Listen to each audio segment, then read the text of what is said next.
میں حضرت محمد یونس صاحب دعوت برکات سے گزارش کرتا ہوں کہ کلمات تشکر فرمائیں پیش کرتے ہیں.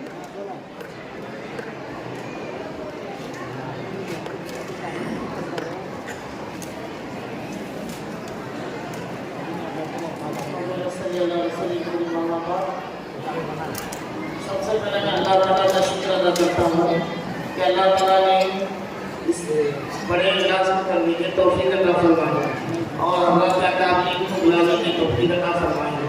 اور اس کا بھی اللہ تعالیٰ کا شکر ادا کرتا ہوں کہ اللہ تعالیٰ نے ہمارے اولاد کو قرآن پاک میں چھوڑ دیا. میں خاص انداز سے دعا کرتا تھا کہ اللہ تعالیٰ ہمارے بچوں کو قرآن پاک کے لیے چھوڑ دیا. تو اللہ نے چھوڑ دیا. میں خاص اللہ کا شکر ادا کرتا ہوں.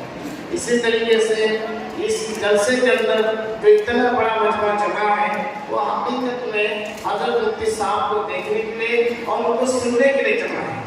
جب ہم نے حضرت کو دعوت دی تو حضرت نے فوراً لبیک کہا اور ہماری چھوٹی سی دعوت کو فوراً لبیک کرنے پر ہمیں بڑی خوشی ہوئی کہ دو معصوم دو بچوں کے لیے حضرت اتنا لمبا سفر کر کے اور اتنی کمزوری طبیعت ناساز ہونے کے باوجود اتنا لمبا سفر کر کے ہم تک جو آئے ہیں ہم بہت دل سے ان کے شکر گزار ہیں کہ اللہ تعالیٰ حضرت کی عمر لمبی فرمائیں اور صحت و عافیت عطا فرمائیں اور ان کو پوری دنیا کے اندر اللہ تعالیٰ جو ہے ہر طریقے سے ترقی عطا فرمائیں. اور ان کے بیٹے اسی طریقے سے مفتی حضرت مولانا فصیح اللہ خان صاحب جو مدرسے کے ناظم ہیں اور بہت ذمہ داریاں ہیں اس کے باوجود انہوں نے بھی جو ہے ہمت افزائی کے لیے اتنا لمبا سفر کر کے ہمارے یہاں تشریف لائے. اللہ تعالیٰ ان کے آنے کو قبول فرمائے اور ان کے آنے کی وجہ سے ہمارے مجلس کے اندر ایک رونق ہو گئی. اور اسی طریقے سے ہمارے دکانوں کے ایک بہت بڑی جماعت آئی ہے. حضرت مولانا حافظ صبر صاحب اور حضرت مولانا احمد اللہ صاحب جب ہم نے جا کر دعوت دی تو بہت خوش ہوئے اور دل سے دعائیں کرنے لگے اور کہنے لگے ایسے اجلاس بڑے ہونے چاہیے. جب کہ ہم مشورہ لینے گئے تھے کہ ایسے اجلاس کرے یا نہ کرے یہ کرنا بہتر رہے گا یا نہ رہے گا, ہم تو خاموشی میں دینا چاہتے ہیں. کہنے لگے منع کیا نہیں تم بڑا جلسہ کرنا ہے اور حضرت کو بھی بلانا ہے, ہم بھی تشریف لائیں گے اور بڑے اجلاس میں یہ انعامات دینے ہیں. ان کی کہنے پر ہمیں اتنا اجلاس بڑا کرنا پڑا اور اسی طریقے سے وہ کسی وجہ سے نہ آ سکے. ہم ان کے بہت شکر گزار ہیں کہ وہ نہ آئے پر اس کے باوجود انہوں نے ایک بڑی جماعت کو ہمارے پاس بھیج دیا جس میں مفتیان کرام ہیں, علماء کرام ہیں جو حدیث کا درس دیتے ہیں اور حدیث پڑھاتے ہوئے ادھر ختم کر کے حدیث کی کتاب پڑھ کر سیدھا جلسے میں تشریف لائے ہیں. ان کا میں بہت بڑا شکر گزار ہوں. اللہ تعالیٰ ان کے آنے کو قبول فرمائے اور ہمارے لیے آخرت کا ذریعہ بنائے. اور اسی طریقے سے یہ استاد جو ہمارے بچوں کو اساتذہ نے پڑھایا ہے میں ان کا بھی بہت بڑا شکر گزار ہوں کہ ان اساتذہ نے جو ہے بڑی محنت کر کے ہمارے بچے جو گورے تھے جو ناغرے پڑھ سکتے تھے ایک کچھ نہیں آتا تھا انہیں الف لام میم سے لے کر ناس تک سورہ ناس تک پڑھایا اور حفظ مکمل کرایا ہے. اس پر کیا تکلیف ہوتی ہے, کیا حالات آتے ہیں وہ ہم ہی جانتے ہیں. ہم نے پڑھا ہے مدرسوں میں, ان کا کتنا بھی شکر ادا کیا جائے تو کم. اور جو ہم نے انعام دیا ہے یہ کچھ بھی نہیں. اللہ اگر ہمیں دیتا تو ہمیں پوری دنیا کے لوگوں کو دیتے تو بھی کچھ نہ ہوتا.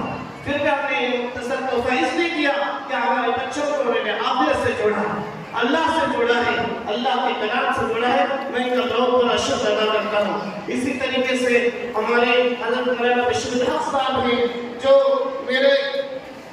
مجھے ہر مشورے سے نوازتے ہیں. ہم جو بھی کام کرتے ہیں ان سے مشورہ لے کر کرتے ہیں اس لیے کہ اللہ نے ان کو ہر نئے سے نوازا ہے. ہمارا کوئی بھی کام گھر کا ہو باہر کا ہو جب تک ان سے مشورہ نہ کرے کوئی کام ہم نہیں کرتے.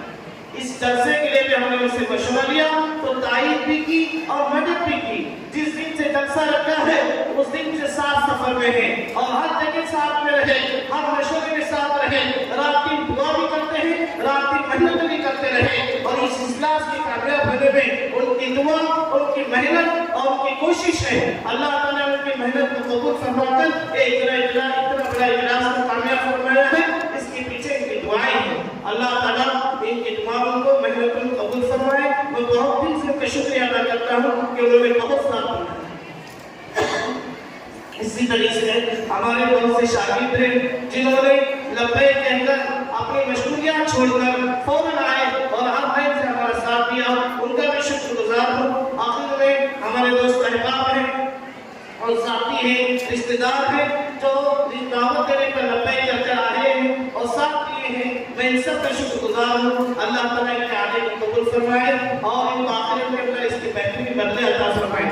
آخر میں ایک بات ہے، یہ جلسہ صرف مال سے نہیں ہوتا، یہ محبت سے ہوتا ہے۔ ایک بات میں کہہ کر ختم کرتا ہوں، جو میرے چھوٹے بھائی ہیں جن کا نام محمد عمر ہے، یہ جانش کا کام کرتے ہیں، گاڑی کے نیچے سوتے ہیں، ایک روپے حرام کا کماتے ہیں اور 1 لاکھ روپے سے زیادہ روپیہ لا کر میرے حوالے کر دیا کہ بھائی یہ پیسے میں نے حرام سے کمائے تھے، ان پیسوں سے ان حافظوں کو بہترین تحفہ دے دیں۔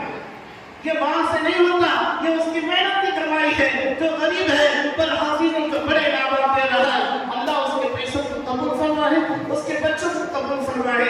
اور اس کی آخری بات یہ ہے، یہ جلسہ رکھنے کا مقصد صرف یہ ہے کہ میری والدہ اللہ اس کی مغفرت فرمائے، وہ ہمارے بچوں سے کہا کرتی تھی کہ میں پیسے جما رہی ہوں، ان پیسوں کے ذریعے سے تمہیں گاڑیاں دلاؤں گی، تم ضرور حافظ بننا۔ تو پھر ہم جو ہے وہ پیسے جمع کرتی رہی، لیکن ان کے زمانے میں لاک ڈاؤن آ گئے اور بچہ حافظ نہ بن سکے، تو میری والدہ دنیا سے چلی گئی۔ تو ہم نے مشورہ کیا کہ ان پیسوں کا کیا کیا جائے، تو ہم نے جو ہے ان والدہ کے پیسوں سے مولانا بشیر سے مشورہ کیا، تو مولانا نے کہا کہ ان کے پیسوں سے صاحب اداری کا کام کر دو، تو ہم نے ان کے نام سے ایک مسجد بنا دی۔ اور اس کے بعد ہم نے نیت کر لی کہ والدہ کی جب نیت ہے گاڑیاں ان کی بچوں کو دلانے کی، تو ہم ضرور کہ اساتذہ کو دیکھ کر میری والدہ کے روح کو خوش کریں گے۔ اس پر ہم نے اجلاس رکھا ہے۔ اللہ تعالیٰ ہم سب کی محنتوں کو قبول فرمائے اور حضرت سے ہم دعا کرتے ہیں کہ اگر اتنا لمبا سفر کر کے آئے، ہم خاص دل سے ان کا شکریہ ادا کرتے ہیں اور اللہ تعالیٰ کے لیے سے دعا کرتے ہیں اللہ تعالیٰ بہت ترقی عطا فرمائے اور